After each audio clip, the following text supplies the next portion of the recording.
Hello, friends. How are you? I have a new little setup here. This is my Lodi, California office. I have this aggressively burning candle in the background that I got out just for you.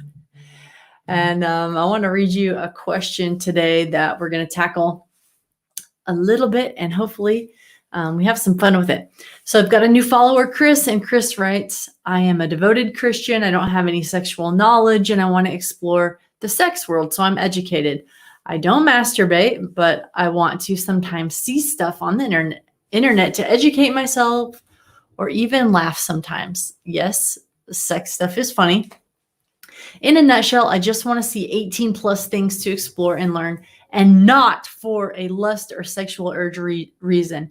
Am I allowed to do this? Hey, what do you think? Well, I've chosen this pretty juicy Q&A for this week because it's fun, it's interesting, it's something that wherever I go, whoever I'm talking to, we always get into fun discussions about Christian sexuality. So stay tuned if you're interested in these things and pendulous swings and attitude towards sex and sex ed in Christianity's history. And if you're not interested, or if you're a troll and you're just coming by to tell me that Christians are repressed and all that, listen, you're always welcome, but you're not going to get an audience. Am I right? Ha. Now, before we do that, I do want to call your attention to something fun that is upcoming. I am co-host for a discussion series based on a book a friend of mine wrote called The Road. You might have seen my interview with Marcus Torres last week, and that's kind of what I'm talking about lately, promoting, running into all kinds of people from all different kinds of faith backgrounds who are exploring. And so I want to take a step back and look at the Christian Bible, some of the major themes, beginning at the heart of God. Why would he even choose to create? Why would a God even want to create? And then kind of going on from there. So very interesting study. I would not lead you astray. And if you're interested, I will put the link to that below, of course, so you can join us. It happens right here online, whether you're watching on Facebook or YouTube. And so you know right where to find it. And that starts March 31st. All right, let's get, and if and when you sign up, you do get free access to the materials that are normally $27 if you buy the book on Amazon. So, okay, let's get back into the discussion. Thank you so much, Chris, by the way, for your vulnerability, for sending in a question. And I'll have information for those of you who want to send in your own questions at the end of this chat. So let me start off back to your question, Chris, in case you're just joining on. Hello. Chris wants to know if he is allowed, if Christianity permits him to get a sexual education. He's very interested in sex and wants to know if that's okay. So let me start by saying this. Yes, absolutely. And let me say it again. Yes, you should feel free to contemplate and explore the beautiful and mysterious connection that God has for mankind through sex. You should be interested. You should want to know about it. It should be exciting. That's how God designed it to be, for pleasure, for intimacy, for procreation, and for exercise. I don't know. Just threw that in there. I hear it burns lots of great calories. So absolutely, Chris, we should feel free to explore that. And as my friend David Asherick says, it is better than a handshake. So yeah, God designed it good for a reason. And the reason I am so emphatic about this is because of Christianity's sordid history of going kind of back and forth on how we treat this topic of sex ed and how we treat talking about it out loud. And so, yeah, I just want you to know, if you wonder if you should be looking into this stuff, you should feel free. It's supposed to be intriguing. Some of the people who have been most against talking frankly and openly about sex apparently forgot to read Genesis 2:15, which is one of my favorite verses. It says, "The man and his wife were naked and unashamed." God's original plan for humankind was to be able to be naked and unashamed, and nothing dirty about it, nothing, weird about it. We're supposed to be able to, in love, explore each other's bodies and be pretty pumped up about it. And then, the Hebrews were all about it. If you have ever read the Song of Songs or Song of Solomon, you will note that it's pretty spicy and it's openly sensual, openly erotic. And that is a reflection of how the Hebrew people talked about love and marriage and union at the time. It was fairly overt, even if there is beautiful poetic imagery in there. Moving on to New Testament stuff, you'll note that Paul talks about sexual activity and how it's supposed to be good. It's supposed to be good for a marriage. And so early Christians continued with that Hebrew tradition, just thinking it was something normal and a gift from God and a great part of marriage. Now, here's where it gets weird, Chris.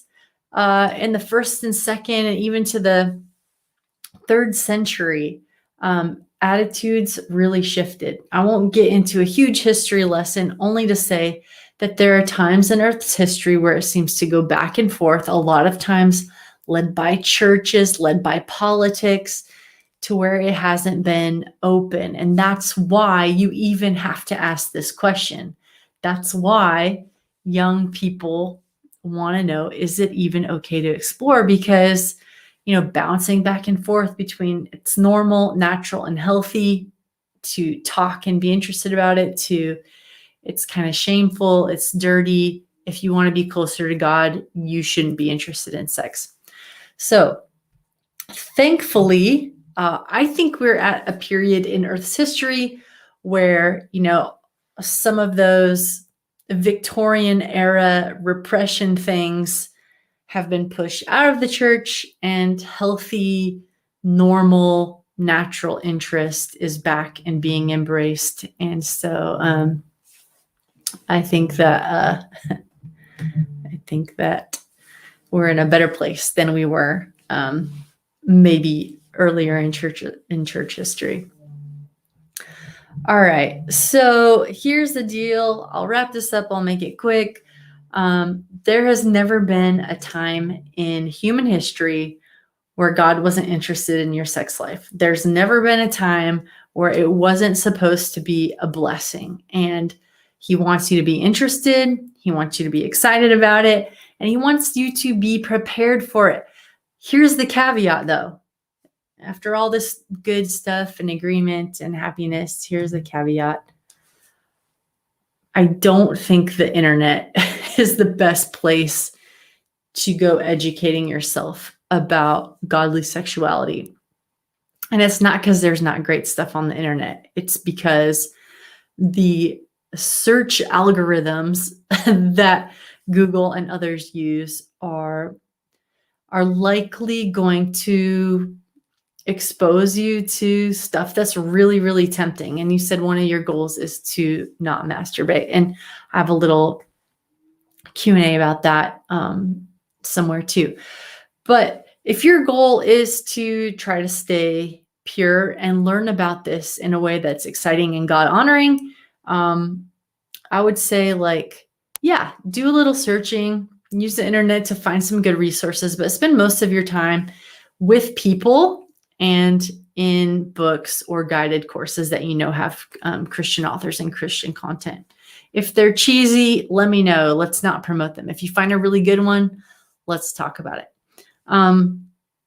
My first hope for you would be that you would find somebody in your church, a godly man, wife, mentor team, who you could ask frank and, get frank answers. If it's weird, then that's probably not the person for you. I think that there are people who can just normally chat about this without, seizing up or getting strange. But, it might take a few tries. So don't give up. Look for people. Just let them know you're interested. And you might have to get over your awkwardness and fear for asking for that. Talk to your pastor. There's got to be somebody who in your local area who'd be happy to talk to you about some of your questions and what you have to look forward to. And that's just really cool. That's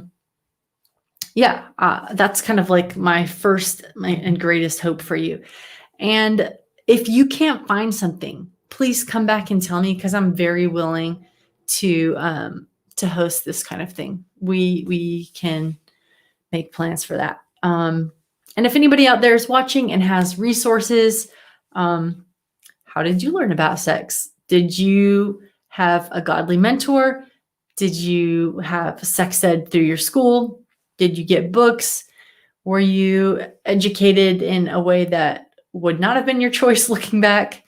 And if you've got good resources, please share, because Chris is not the only one trying to walk a good path, but still have his curiosities being answered. Anyway, that's it for today. Short and sweet and to the point. Thank you so much again, Chris, for writing in. And if you have questions for me, you can, of course, send me, a little Facebook Messenger message. You can put it on YouTube. The best way, though, is through askachristianfriend@gmail.com. So I'd love to have your questions and comments there.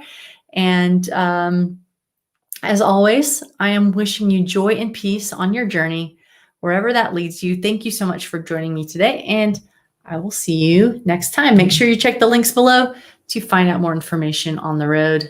That's it for me today. Thanks for joining me from Lodi, California. Bye for now.